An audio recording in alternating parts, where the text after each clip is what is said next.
सुनो ऐ हिंदुस्तानी मुसलमानों, पढ़ो जंग आजादी की तारीख और देखो क्या किरदार रहा है जंग आजादी में तुम्हारा, क्या रोल रहा है जंग आजादी में तुम्हारा। अरे जंग आजादी का असली हीरो कोई और नहीं बल्कि तुम खुद हो। हाँ हाँ, हिंदुस्तान को आजाद कराने के लिए मुसलमानों ने अपना तन मन धन सब कुछ कुर्बान कर दिया। कौन सा ऐसा जुल्म न था जिसको मुसलमानों ने न बर्दाश्त किया हो, कौन सा ऐसा सितम न था जिसको मुसलमानों ने न बर्दाश्त किया हो। हिंदुस्तान को आजाद कराने के लिए मुसलमानों ने हर जुल्म को बर्दाश्त किया है, हर सितम को बर्दाश्त किया है। और अंग्रेज सबसे ज्यादा अगर किसी पर जुल्म करते थे तो वो मुसलमानों पर करते थे। सबसे ज्यादा अंग्रेज अगर किसी पर सितम करते थे तो वो मुसलमानों पर करते थे। सबसे ज्यादा अंग्रेज अगर किसी को सताते थे तो मुसलमानों को सताते थे। सबसे ज्यादा अंग्रेज अगर किसी को रुलाते थे तो वो मुसलमानों को रुलाते थे। सबसे ज्यादा अंग्रेज अगर किसी को मारते थे तो मुसलमानों को मारते थे। जानते हो ऐसा वो क्यों करते थे?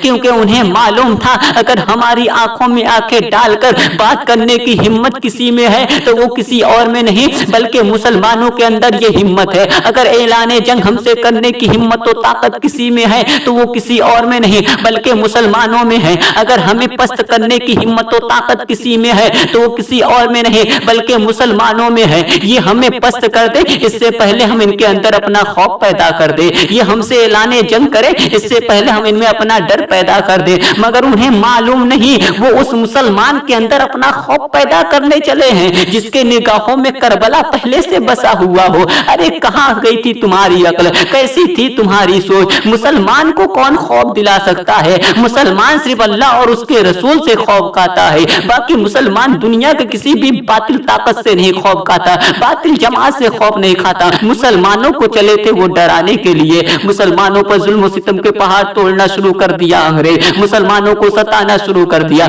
मुसलमानों को रुलाना शुरू कर दिया। अरे पढ़ो तो बहादुर शाह जफर की जिंदगी को, कौन सा ऐसा जुल्म न था जो बहादुर शाह जफर पर न किया गया, कौन सा ऐसा सितम न था जो बहादुर शाह जफर पर न किया गया। बहादुर शाह जफर को कैद कर लिया जाता है, अंग्रेज बहादुर शाह जफर को कैद कर लेते हैं। कैद कर लेने के बाद अब बहादुर शाह जफर को न तो खाना दिया जा रहा है और न ही पानी दिया जा रहा है। उनकी आराम और राहत छीन ली गई, उनका चैन सुकून छीन लिया गया। बहादुर शाह जफर को भूखा प्यासा रखा जा रहा है। फिर एक दिन ऐसा आता है वही अंग्रेज जो बहादुर शाह जफर को भूखा रख रहे थे, जो अंग्रेज बहादुर शाह जफर को प्यासा रख रहे थे, एक दिन ऐसा आता है कि उसी बहादुर शाह जफर के लिए नाश्ता भेजते हैं। जमाना देख रहा है कि अब तो बहादुर शाह जफर को थोड़ा आराम मिलेगा, थोड़ा चैन मिलेगा, थोड़ी राहत मिलेगी, थोड़ा सुकून मिलेगा। मगर जमाने को पता नहीं था बहादुर शाह जफर के लिए नाश्ता नहीं बल्कि एक ऐसी चीज आ रही है जिसको देखने के बाद कयामत बर्पा हो जाएगी।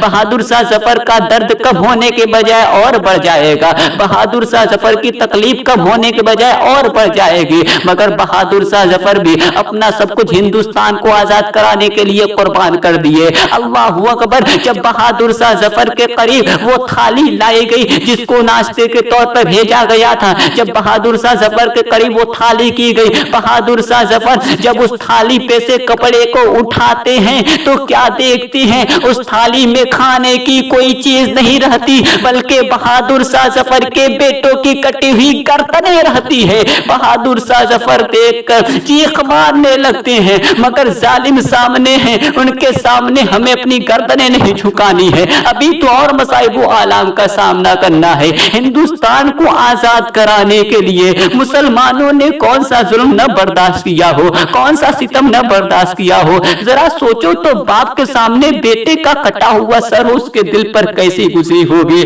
मगर बहादुर शाह जफर आह नहीं किए जालिम से, सिर्फ इसलिए क्योंकि जालिम के सामने आह भी हमें नहीं करनी है, जालिम के सामने हमें रोना नहीं है, जालिम के सामने हमें गिड़गिड़ाना नहीं है। अगर रोना है तो अल्लाह उसके रसूल के सामने रोना है, दुआ करनी है तो अल्लाह उसके रसूल की बारगाह में करनी है। बहादुर शाह जफर जैसे पहले दिलेर थे वैसे उस वक्त भी रहते हैं, उनके माथे पर शिकन भी नहीं आता है। मुसलमानों पर अंग्रेजों ने कौन सा जुल्म न किया हो। अंग्रेज को मालूम था अगर मुसलमान डर गए, अगर मुसलमान सहम गए तो फिर हमें कोई नहीं हरा सकता, क्योंकि मुसलमान ही एक ऐसी जमात है जो हमें हरा सकती है, जो हमें पस्त कर सकती है, हमें हिंद से भगा सकती है, हिंदुस्तान हमसे आजाद करा सकती है। मुसलमानों के अंदर वो हिम्मत और ताकत है। हाँ हाँ, मुसलमानों में आज भी वो हिम्मत और ताकत है। तभी तो शायर कहता है, हक के शैदाई हैं बातिल को कुचल डालेंगे,